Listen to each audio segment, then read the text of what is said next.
त्याने मृत्यूसाठी केलीये याचना। आत्महत्या करण्यासाठी त्यानं मागितलीये परवानगी। एका निर्दोष व्यक्तीची याचना, मला मृत्यू द्या। हो, हेच ते गोपाळ शेट्टे ज्यांनी ही याचना केली आहे। न केलेल्या गुन्ह्याची शिक्षा त्यांना भोगावी लागली आहे।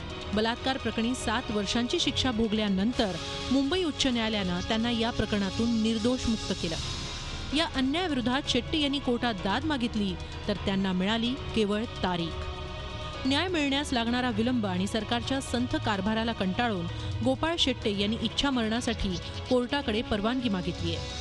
मैं जो मुआवजे की जो मांग की हुई, जो नुकसान भरपाई, जो मेरी डिग्निटी मैंने जो मांगा हुआ है, उसके लिए मुझे सिर्फ आज सिस्टम जो है तारीख पे तारीख दी जा रही है, तारीख पे तारीख दी जा रही है। अब तो ऐसा होते जा रहा है कि अब तो मुझे तारीख भी नहीं दी जा रही है। मैंने सोचना भी नहीं चाहिए मर्सी किलिंग के बारे में, लेकिन आज मुझे इतना लाचार कर दिया, न्याय व्यवस्था ने मुझे इतना लाचार, इतना मजबूर कर दिया कि आज मुझे मर्सी किलिंग आत्मदहन करने का मेरे ऊपर नौबत आ गया। न केलेल्या गुन्ह्याची शिक्षा भोगावी लागल्यानंतरही न्याय मिळत नसल्यामुळे गोपाळ शेट्टे निराश झाले। 19 जुलै 2009 रोजी मुंबईच्या घाटकोपर स्टेशनवर बलात्काराची घटना घडली। 29 जुलै 2009 रोजी गोपाळ शेट्टे यांना या प्रकरणी अटक करण्यात आली। पीडित महिलेनं आरोपीचं नाव गोपी असं सांगितल्यामुळे गोपाळ यांना पोलिसांनी अटक केली। 10 महिन्यांच्या आत मुंबईतील शिवडी सत्र न्यायालयानं गोपाळला दोषी ठरवून 7 वर्षांची शिक्षा ठोठावली। जून 2015 मध्ये तुरुंगातून बाहेर पडल्यावर 3 महिन्यांनी मुंबई उच्च न्यायालयानं गोपाळला निर्दोष ठरवलं। या प्रकरणामुळे गोपाळचं आयुष्य उद्ध्वस्त झालं। वडिलांचा मृत्यू झाला, पत्नीनं दुसरं लग्न केलं, 2 मुलींना अनाथ आश्रमात जावं लागलं। 7 साल में मैंने जो खोया हुआ है वो शायद ये भगवान ही जानता होगा। मेरे 2 बच्चे, नन्हे मुन्ने, छोटा हंसता खेसता परिवार था मेरा। 2 बच्चे मेरे अनाथ आश्रम में चले गए।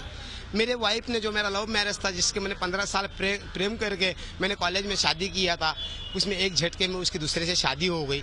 मेरे पिताजी को जब पता चला कि मुझे बलात्कार के आरोप में अरेस्ट किया तो मेरे पिताजी सदमा बर्दाश्त नहीं कर पाए, तो मेरे पिताजी हार्ट अटैक आके जगह पे मर गए। मेरे माँ का संतुलन खराब हो गया।